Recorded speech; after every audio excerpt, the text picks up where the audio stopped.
नमस्कार दोस्तों। आज हम लेकर आए हैं देवराहा बाबा की रहस्यमयी कहानी। देवराहा बाबा 20वीं शताब्दी के सर्वाधिक रहस्यमयी एवं चमत्कारी सिद्ध पुरुषों में गिने जाते हैं। लोग उन्हें योगियों के योगी और शॉकिंग गॉड ऑफ इंडिया कहकर पुकारते थे। उनका व्यक्तित्व इतना अलौकिक था कि साधारण ग्रामीण से लेकर प्रधानमंत्री तक उनके आशीर्वाद लेने आते थे। प्रारंभिक जीवन। देवराहा बाबा का जन्म स्थान एवं तिथि आज भी रहस्य बनी हुई है, परंतु माना जाता है कि वे उत्तर प्रदेश के देवरिया जिले में सरयू नदी किनारे जन्मे थे। उनका वास्तविक नाम किसी को ज्ञात नहीं। बहुत कम आयु में घर छोड़कर वे साधु बन गए और जीवन भर ब्रह्मचर्य का पालन करते रहे। उनका असली नाम किसी को नहीं पता।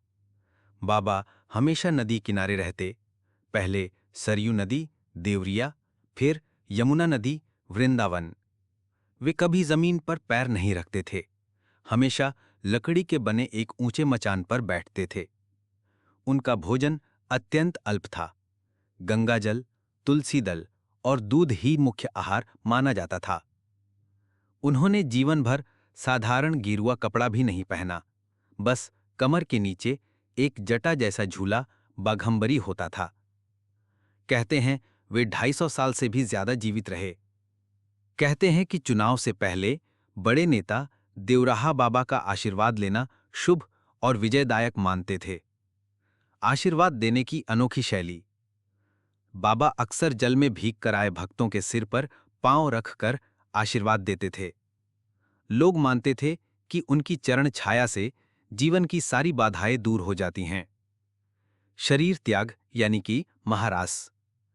जून 1989 में वृंदावन में बाबा ने कहा, मैं अपना शरीर त्यागने जा रहा हूं, मचान हटाना मत, मैं यहीं हूं। और फिर अपनी झोपड़ी में ध्यान मग्न होकर समाधि लगा ली। लेकिन उनके कई भक्त आज भी मानते हैं कि देवराहा बाबा शरीर से अदृश्य होकर अभी भी यहीं हैं और योग बल से संसार की रक्षा कर रहे हैं। देवराहा बाबा भौतिक रूप से भले ही आज उपस्थित ना हों, लेकिन उनकी कुटिया यानी कि मचान आज भी वृंदावन में है, जहां लाखों भक्त दर्शन करने आते हैं। देवराहा घाट, देवरिया, देवराहा मंदिर, वृंदावन जैसी कई जगहें उनके नाम से प्रसिद्ध हैं।